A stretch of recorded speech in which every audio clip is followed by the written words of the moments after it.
నమస్తే మిత్రులారా, నేను జర్నలిస్ట్ రమేష్ని. రేవంత్ రెడ్డి ప్రస్తుతం కేరళలో పర్యటిస్తూ ఉన్నాడు. మరి ఆయన మాట్లాడే భాష తీరును చూసి అక్కడ ఉన్న ప్రజెంట్ ముఖ్యమంత్రి అయిన పినరయి విజయన్ గారు ప్రెస్ మీట్ పెట్టి అందులో జర్నలిస్ట్ అడిగిన ప్రశ్నలకు సమాధానం చెప్పారు. మరి రేవంత్ రెడ్డి గారు కూడా మిమ్మల్ని దూషిస్తూ ఉన్నారు, ఆయనకు నోటికి ఎంత వస్తే అంత మాట్లాడుతూ ఉన్నాడు. ఇక పినరయి విజయన్ ఇక దిగిపోయే టైం వచ్చింది, నువ్వు దిగిపో అనుకుని నినాదాలు ఇస్తూ ఉన్నాడు. అంటే ఆయన కూడా చెప్పిండన్నమాట, నీకు కరెక్ట్ సమాధానం ఇస్తా, నువ్వు తొందరపడకు, నువ్వు ముఖ్యమంత్రి స్థాయిని మర్చిపోయి మాట్లాడుతున్నావు.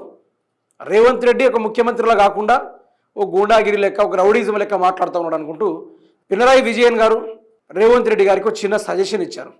ముందుంది ముసళ్ళ పండగ అన్నట్టు ఒకసారి రేవంత్ రెడ్డి గారు ఇదే విధంగా బీహార్ ఎన్నికల్లో ఆయన నోటి దురుసుతనంతో రాళ్లతోటి కొడతామని అక్కడ ఉన్న ఓ ఎంపీ అయితే బెదిరించడం జరిగింది. అతన్ని కొన్ని ఏరియాలో రాహుల్ గాంధీ పైన, రేవంత్ రెడ్డి పైన రాళ్ల దాడి కూడా చేయడం కూడా జరిగింది. బీహార్ యొక్క డిఎన్ఏలో దొంగతనాలు, మానభంగాలు ఇవే ఉన్నాయి తప్ప అభివృద్ధి లక్షణాలు, ఉద్యోగాలు చేసే అటువంటి మైండ్ సెట్ ఏది కూడా లేదు. ఇక్కడ అంత దొంగతనాలు చేసే బ్యాచ్ అనుకుంటూ ఆడబోయిన నోరు పారేసుకున్నాడు. ఆ తర్వాత ఆయన పైన దాడికి ప్రయత్నం కూడా చేసిర్రు. ఇక ఇక్కడ ఉండడు కరెక్ట్ కాదని రేవంత్ రెడ్డి ఆడ నుంచి పారిపోయి వచ్చిండు. అదే స్ట్రాటజీని మళ్ళీ ఇక్కడ ప్లే చేస్తూ ఉన్నాడు. ఇప్పుడు పినరయి విజయన్ ఇది చేయలేదని చెప్పాలి. అది చెప్పాల్సింది పోయి పినరయి విజయన్ యొక్క టైం వచ్చింది, నువ్వు ముసలిని అయినావు, నువ్వు దిగిపోవాలి, ఇన్ని సంవత్సరాల దాకా నువ్వు ఉంటావా అనుకుంటూ రేవంత్ రెడ్డి ఉంటాయి కదా కొన్ని మనుషుల్ని, ఇక అంటారు తెలంగాణ భాషలో చెప్పాలంటే ఎచ్చుల మాటలు మాట్లాడి కావాలని తన్నులు ధరించుకునే బుద్ధులు ఇక రేవంత్ రెడ్డి దగ్గర ఉన్నాయనుకుంటూ ఇక తెలంగాణ రాష్ట్రంలో ఉన్న కొంత రాజకీయ నాయకులు మాట్లాడుకున్న ముచ్చటిది. అయితే ఆ పినరయి విజయన్ ఏం మాట్లాడారో ఒకసారి అది కూడా చూద్దాం. జర్నలిస్ట్ కూడా ఏం అడిగారో విందాం.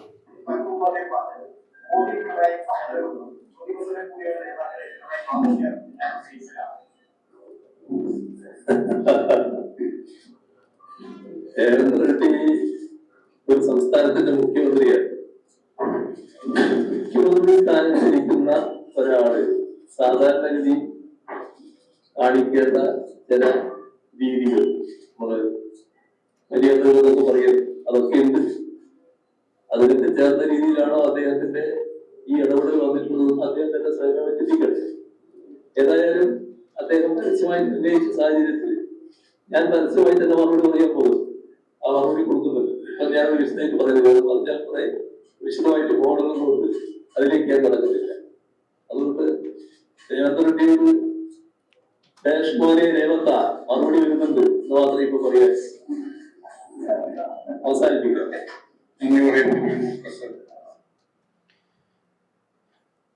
జర్నలిస్ట్ అడిగిన క్వశ్చన్ ఏంది, రేవంత్ రెడ్డి గారు అంటున్నారు పినరయి విజయన్, మోడీ రెండు ఇద్దరిది ఒకటే భావాజాలాలు, మతాలను రెచ్చగొట్టి కేరళని కూడా ఆగం చేస్తాడు, కాంగ్రెస్ని ఎన్నుకోండి, కాంగ్రెస్ మంచి పనులు చేస్తుంది, ఒకసారి తెలంగాణలో పోయి చూడండి అనుకుంటే ఆయన మాట్లాడుతూ ఉన్నారు. దీని మీద మీరు ఎట్లా మాట్లాడతారంటే ఆయన చెప్పిన ముచ్చట ఏంది, రేవంత్ రెడ్డి ఒక ముఖ్యమంత్రి హోదాను మర్చిపోయి ఇష్టం వచ్చినట్టు చిల్లర మాటలు మాట్లాడుకుంటూ ఇది చేస్తూ ఉన్నాడు. అతను కొన్ని రోజుల్లోనే రేవంత్ రెడ్డికి కేరళ అంటే ఏంది, పినరయి విజయన్ అంటే ఏందో నేను రుచి చూపిస్తాను అనుకుంటూ ఆయన మాట్లాడుకుంటూ జరిగింది. మరి రేవంత్ రెడ్డి గారు ఏమంటారు, ఆడికిపోయి మేము అన్ని గ్యారెంటీలు చేసినాం, తెలంగాణ ఇచ్చేదంటూ లేదు, మొన్ననే అసెంబ్లీ సాక్షిగా 8 గ్యారెంటీలు కూడా కొత్తవి మేము అమల్లోకి తీసుకొచ్చినాం అనుకుంటూ రేవంత్ రెడ్డి మాట్లాడిన వ్యవహారాలను కూడా మనం చూస్తూ ఉన్నాం. అయితే వీటిపైన ఇప్పుడు రేవంత్ రెడ్డి గారు తెలంగాణలో ఎంత విధ్వంసం సృష్టించిండు, ఇండ్లు కూలగొట్టుడు, వెలుగు మాటలో ఆ యొక్క పేద భూములు 22 ఎకరాల భూదాన భూముల్ని కబ్జా చేసే కార్యక్రమాలు, ఇవన్నిటినీ కబ్జా చేసేటోడు కూడా వచ్చి మన కేరళలో వచ్చి నీతులు చెప్తానంటే ప్రజలు నమ్మడానికి ఎవరు సిద్ధంగా లేరు. క్లారిటీగా చెప్పేసిండు ఆయన.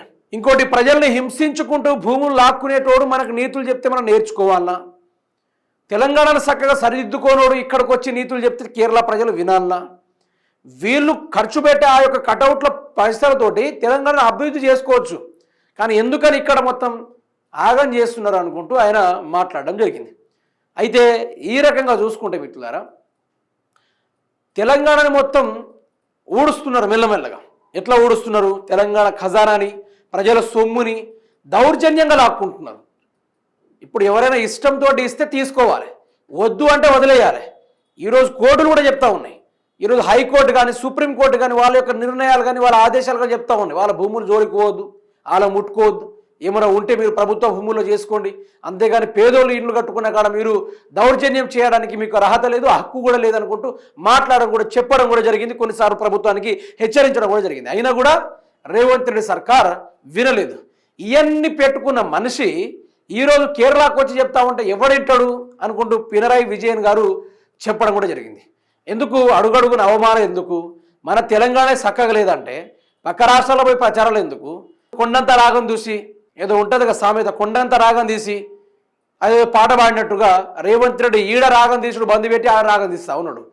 ఈడ తెలంగాణ మొత్తం ముండమోపి లెక్క అయిపోయింది. మొత్తం తెలంగాణ మొత్తం పరిస్థితి ఎట్లయిపోయిందంటే తినడానికి తిండి లేని పరిస్థితి కూడా ఏర్పడుతుంది. కొన్ని రోజులైతే నీళ్లు కూడా దొరకదు. అటువంటి సిచ్యువేషన్ క్రియేట్ చేసిన రేవంత్ రెడ్డి ఇప్పుడు పక్క రాష్ట్రాలకు పోయి నీతులు చెప్తా ఉన్నాడు. నాకు తెలిసి రేవంత్ రెడ్డి మీద ఇక నేనేందో చూపిస్తానప్పుడు రేవంత్ రెడ్డి మీద ఖచ్చితంగా ఏదో ఒకటి జరగవచ్చు, అనుకోని కారణాలు జరగవచ్చు, అనుకోని పరిణామాలు ఎదురు కావచ్చు, ఏదైనా కావచ్చు. దాంట్లో మాత్రం డౌట్ పడాల్సిన అవసరం కూడా లేదు.